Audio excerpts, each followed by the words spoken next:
Und aus München zugeschaltet ist der ehemalige LKA-Ermittler Klaus Nachtigall. Willkommen hier bei Welt. Hallo.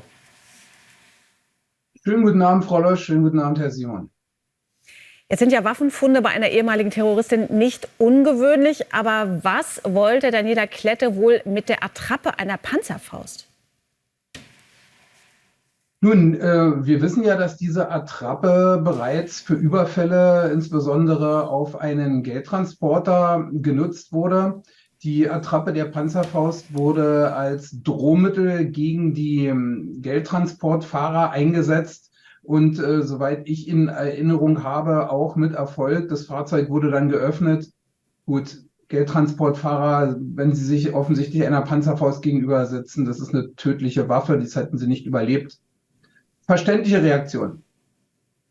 Daniela Klette, die hortete ja, wie gesagt, Waffen und eben auch große Mengen Munition in einer relativ kleinen Einzimmerwohnung in einem Hochhaus hier in Berlin.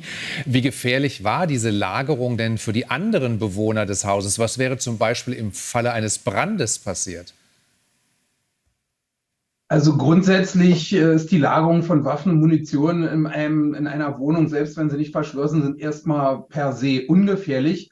Aber wie Sie schon sagen, im Falle eines Wohnungsbrandes, dann wäre es eher für die Rettungskräfte der Feuerwehr eng geworden, weil wenn die Munition starker Hitze ausgesetzt ist und dann umsetzt, dann fliegen die Geschosse dort durch die Gegend und das ist natürlich wirklich übel und sehr, sehr gefährlich. Aber für die Hausbewohner an sich, denke ich, hat da keine Gefahr bestanden.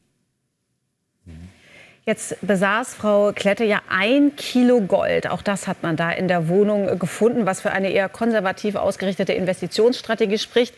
Allerdings eben auch sehr viel Geld, was ja vermutlich aus diesen Überfällen stammt. Haben denn jetzt die rechtmäßigen Besitzer, also Supermärkte und Banken, auch die Chance, einen Teil der Beute zurückzubekommen?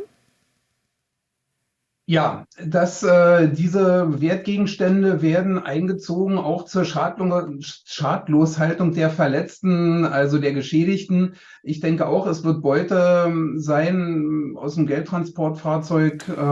Und von daher, die haben gute Chancen, wirklich das auch wiederzubekommen, wenn genau nachgewiesen werden kann, aus welcher Straftat das stammt. Dann ist natürlich auch nochmal, vielleicht mag ich gerne noch mal darauf eingehen. Wir hatten uns ja im Februar auch über diese Festnahmesituation von Frau Klette unterhalten. Und ich muss sagen, ich bin heute noch entsetzt darüber, dass die Einsatzleitung es zugelassen hat, dass die Beamten dort einfach mal geklingelt haben an der Wohnungstür. Bei diesem Waffenarsenal, wenn Frau Klette, wie es eigentlich zu befürchten war, dann von dieser Kriegswaffe Gebrauch gemacht hätte, dieses Ganze wäre in einer Katastrophe geendet.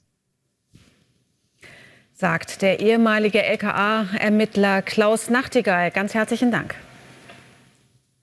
Sehr gerne, schönen Abend.